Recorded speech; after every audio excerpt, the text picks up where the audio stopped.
येणाऱ्या 17 ऑक्टोबर 2025 ला बीड या ठिकाणी छत्रपती संभाजी महाराज क्रीडांगण, छत्रपती शिवाजी महाराज चौकाच्या जवळ बीड या ठिकाणी ओबीसीचे राष्ट्रीय नेते माननीय नामदार छगनराव भुजबळ यांच्या नेतृत्वामध्ये ओबीसीचा महाएल्गार मेळावा 17 ऑक्टोबर 2025 ला दुपारी 4 वाजता होणार आहे।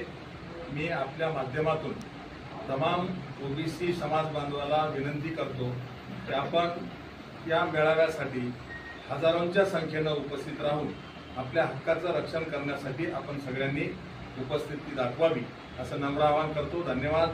जय श्रीराम। गंगाधर काळकुटे जे आहेत मराठा समाजाचे नेते, त्यांनी या सभेला विरोध करणार असल्याचं वक्तव्य केलेलं आहे, त्याच्याकडे कसे बघतो? बघा, मला असं वाटतं भारतीय लोकशाहीमध्ये संविधानाने सगळ्यांना अधिकार दिलेला आहे। गंगाधर काळकुटेंनी सुद्धा मुंबई उच्च न्यायालयामध्ये जनहित याचिका किंवा माझी याचिका झालेली त्याच्यात त्यांनी कॅव्हेट केलेली, तो त्यांचा अधिकार आहे, केलं पाहिजे। कायद्याच्या चौकटीमध्ये मांडायला काही हरकत नाही, शेवटी कायदा सगळ्यापेक्षा मोठा आहे। आणि म्हणून छगनराव भुजबळ बीडमध्ये ओबीसींचा महाएल्गार मेळावा घेत आहेत म्हणून गंगाधरराव काळकुटे यांनी विरोध करणं हे लोकशाहीला धरून नाही।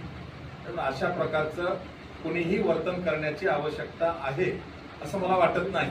पण जर तसं काही झालं तर कदाचित त्यांना सुपारी दिली असावी की महाराष्ट्रातला जाती सलोखा बिघडवा किंवा ओबीसी आणि मराठा वाद लावा, अशा प्रकारची कोणी त्यांना सुपारी दिली की काय अशी शंका मला येते। जर तशी वेळ आली तर कोणी कोणाला कमी नसतं, लोकशाहीमध्ये सगळ्यांना कायद्याने अधिकार दिले।